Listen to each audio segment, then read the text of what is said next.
मंत्र का क्या संक्षेप में प्रभाव है। तो गायत्री मंत्र को सुनते हैं अर्थ सहित।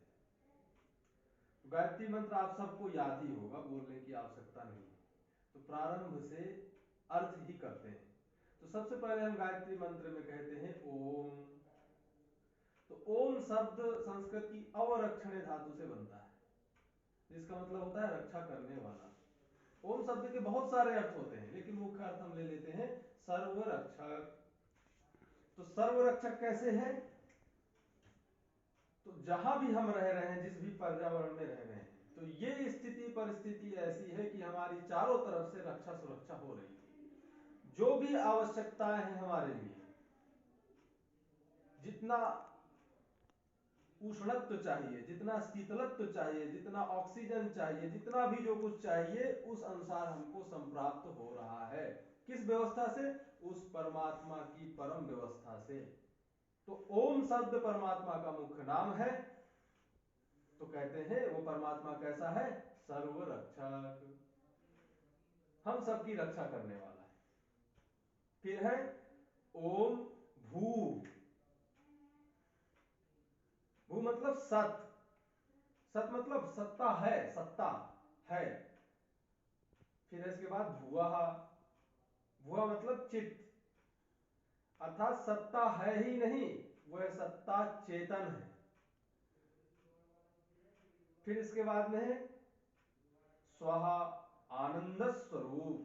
स्वाहा माने होता है आनंद स्वरूप, अर्थात जो सत्ता है वह चेतन है, चेतन ही नहीं आनंद स्वरूप है। आनंद स्वरूप का अर्थ है कि किसी पर निर्भर नहीं है, किसी के आश्रित नहीं है। क्योंकि हम किसी पर निर्भर होते हैं, किसी पर आश्रित होते हैं, इसका मतलब है हमें आनंद चाहिए, क्योंकि आनंद के लिए ही होते हैं, सुख के लिए ही होते हैं। हमारा किसी पर भी निर्भरता का कारण मात्र सुख होता है। तो वह जो परमात्मा तत्व है, जिसकी सत्ता है और जो चेतन है, वह आनंद स्वरूप है। उसको चाहिए नहीं किसी से आनंद, वो स्वयं में आनंद है, वह स्वयं में ही आनंद है। तो भूर ओम, भूर भुआ स्वाहा, ये तीन शब्द की।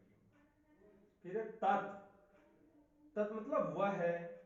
सवितु, सवितु मतलब सविता, सुप्रसव ऐश्वर्य, इस धातु से इस शब्द सिद्ध होता है। अर्थात जो इस सकल जगत को उत्पन्न करने वाला है वह सविता। सविता माने सूर्य भी होता है, और सूर्य ही इस जगत का केंद्र बिंदु है।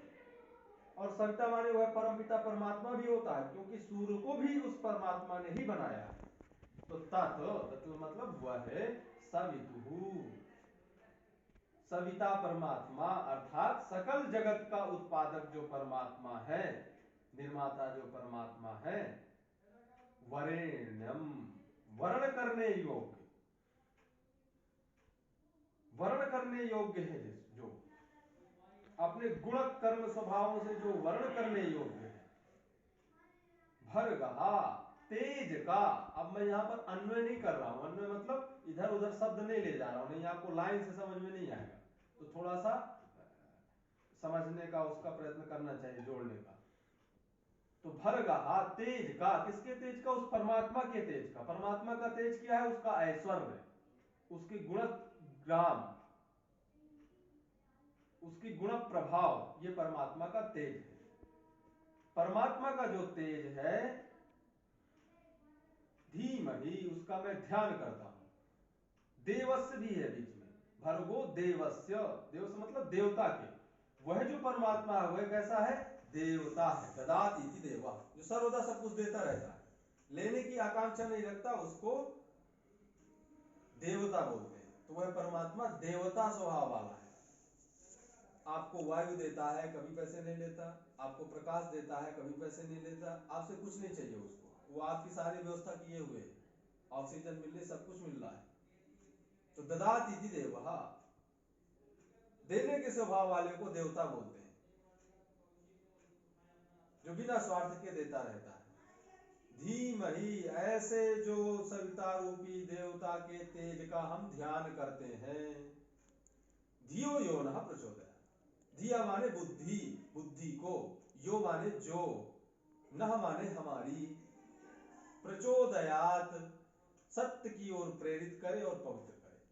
हम ऐसे परम पुरुष परमात्मा का ध्यान करते हैं, परम पुरुष परमात्मा के तेज का ध्यान करते हैं जो हमारी बुद्धि को सत्य की ओर प्रेरित करे और पवित्र करे। ये प्रार्थना है।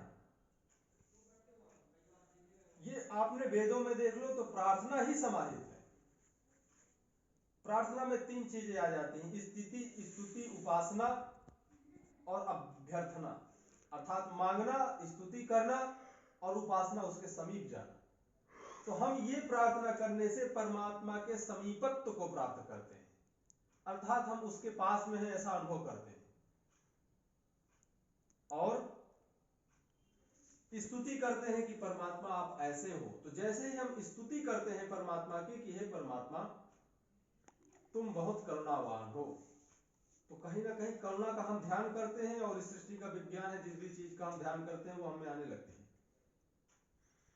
हे परमात्मा तुम बहुत दयालु हो, तो कहीं ना कहीं दयालुता के भाव का हम ध्यान करते हैं और इस सृष्टि का विज्ञान है कि जिस भी चीज का हम ध्यान करते हैं वो हमें आने लगती है।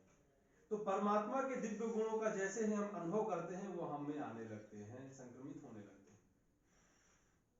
तो जैसे ही हम परमात्मा के इस स्वरूप का ध्यान करते हैं कि पवित्र करो और प्रेरित करो सत्य की ओर, क्योंकि सत्य ही परमात्मा है, वैसे ही सत्य की आभा प्रभा विभा हम में प्रकाशित होने लगती है। और हमारी जो वैदिक परंपरा है उसमें शुरू से, मनुस्मृति उठा करके देख लिए, उसमें ब्रह्मचर्य प्रकरण में लिखा है कि सुबह सूर्य उदय होने से पहले जब तारे हो आकाश में तब मंत्र का जप प्रारंभ कर दे, प्रार्थना को प्रारंभ कर दे। जब आकाश में तारों का सूर्य का उदय हो जाए तब तक मंत्र जप करता रहे, और शाम को भी जब सूर्य हो आकाश में तब मंत्र का जप प्रारंभ करे, और तब तक तारे न निकले तब तक मंत्र का जप करता रहे, प्रार्थना करता रहे।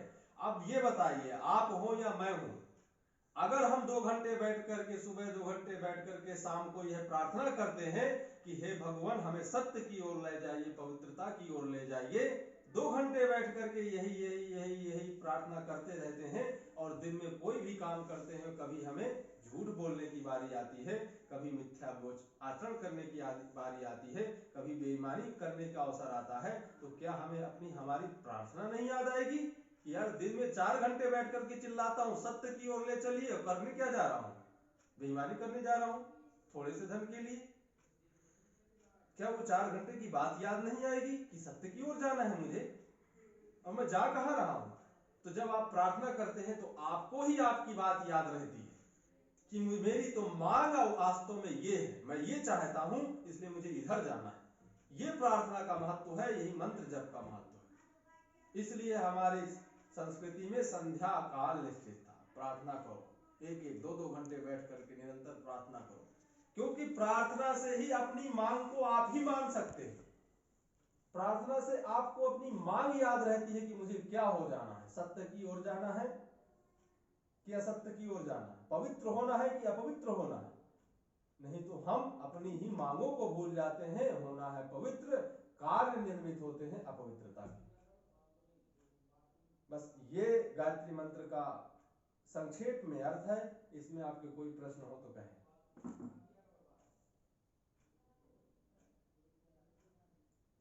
आप में से किसी के इसमें प्रश्न हो तो कहें।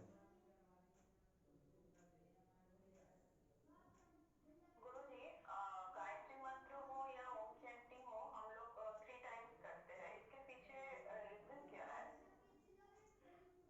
हाँ, आपने कहा कि गायत्री मंत्र हो या संध्या काल, त्रिकाल बताते हैं। देखो कुछ शास्त्र हैं जो त्रिकाल कहते हैं, नहीं तो सामान्यतः वैदिक शास्त्रों में 2 काल का विधान है, संध्या प्रातः, संध्या सायं। रीजन क्या है? रीजन बस यही है कि आपकी मांग आपको याद रहे, आप जो चाहते हैं वो प्रयोजन सिद्धि आपको याद रहे।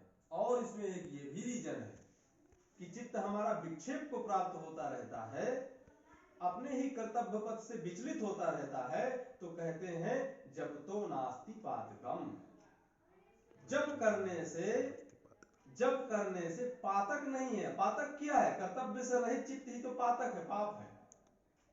तो जब करने से चित्त एक जगह स्थिर रहना का अभ्यासी हो जाता है और हम अपने कर्तव्य पथ में स्थिर रहते हैं। क्योंकि कर्तव्य रहित चित्त ही पापी है और कर्तव्य रहित व्यक्ति ही पापी है, अधर्मी है। कर्तव्य पथ से विचलित व्यक्ति ही अधर्मी और पापी है। तो जब करने से हम निरंतर जब का अभ्यास करते हैं, जब घंटे घंटे बैठ करके, तो हमारा चित्त हमारे कर्तव्य पथ में दृढ़ता के साथ संयुक्त रहता है। बस यही इसका रिजल्ट। और हमको आत्मक प्रकाश की प्रतीति होती है। हम अपने मनोभावों को समझ पाते हैं, आत्म स्वरूप को समझने की योग्यता को प्राप्त कर पाते हैं, क्योंकि हमारा चित्त स्वयं ही शांत होने लगता है। ठीक है, और कोई प्रश्न किसी का? गुरु जी, ये तो मंत्र जैसे हम लोग मंत्र के हिसाब से हम लोग कंटिन्यू करते रहते हैं आधा घंटा 1 घंटा, लेकिन ऐसे जैसे हम लोग योगासना या योग के पठन पाठन के पहले जैसे हम लोग 3 टाइम्स गायत्री मंत्र को जप करते हैं या उच्चारण करते हैं, तो ये 3 टाइम्स ही क्यों, 2 टाइम्स या 4 टाइम्स क्यों नहीं है?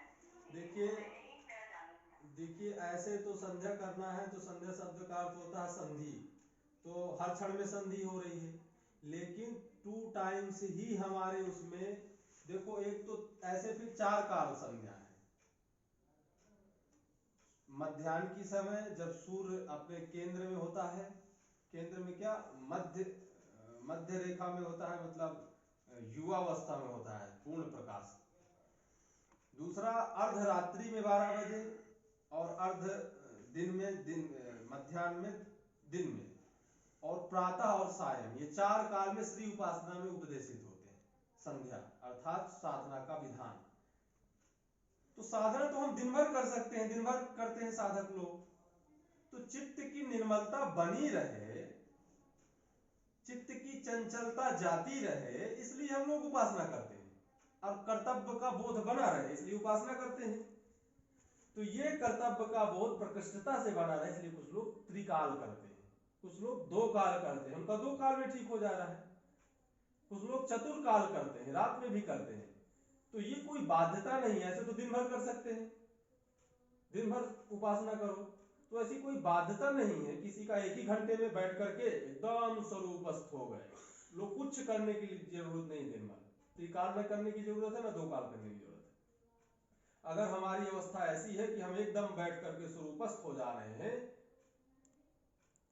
तो बस फिर आपको कोई संध्या की त्रिकाल की जरूरत नहीं, क्योंकि ये स्वरूपस्थ होने के लिए तो त्रिकाल कर रहे थे, सब उसी के तो प्रयत्न थे। ये भेद है। और कोई देखो, शास्त्रों में बहुत कुछ लिखा हुआ है, शास्त्रों में ऐसे बहुत कुछ अपने अपने संप्रदाय के लोग गाते रहते हैं कि त्रिकाल ना करो तो ये दोष लगता है, वो दोष लगता है। कुछ नहीं है, सब बवाल है। बस इतना है कि कर्तव्य पथ से व्यक्ति विचलित हो जाता है, उसका मन चंचल हो जाता है, और कुछ नहीं।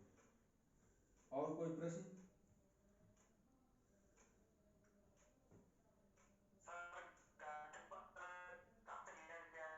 जी आपकी आवाज स्पष्ट नहीं आ रही। सर ये पूछ रहे हैं कि गायत्री मंत्र कहाँ से लिया गया है? गायत्री मंत्र वेद से लिया गया है, शायद यजुर्वेद का है। आप कौन से मंडल का है ये मुझे ध्यान नहीं है, मैं आपको कल बता दूंगा। वेद का मंत्र है।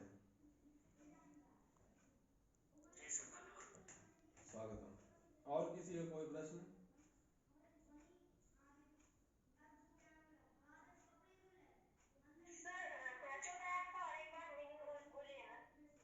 पवित्र करे और प्रेरित करे, सत्य की ओर प्रेरित करे और पवित्र करे। ठीक है, हमारी बुद्धि को, हमारे मन को वह परमात्मा सत्य की ओर प्रेरित करे। हम सत्य को जानना चाहते हैं, पहचानना चाहते हैं, मानना चाहते हैं। और पवित्र करे, प्रेरित ही न करे, पवित्रता के साथ प्रेरित करे। सत्य को हम जाने नहीं, पवित्रता के साथ जाने, अर्थात स्वयं अच्छा हुए जाने, स्वयं अच्छा होते हुए हम उस सत्य को समझे, जाने, ऐसा। और कोई प्रश्न? और कोई? जी।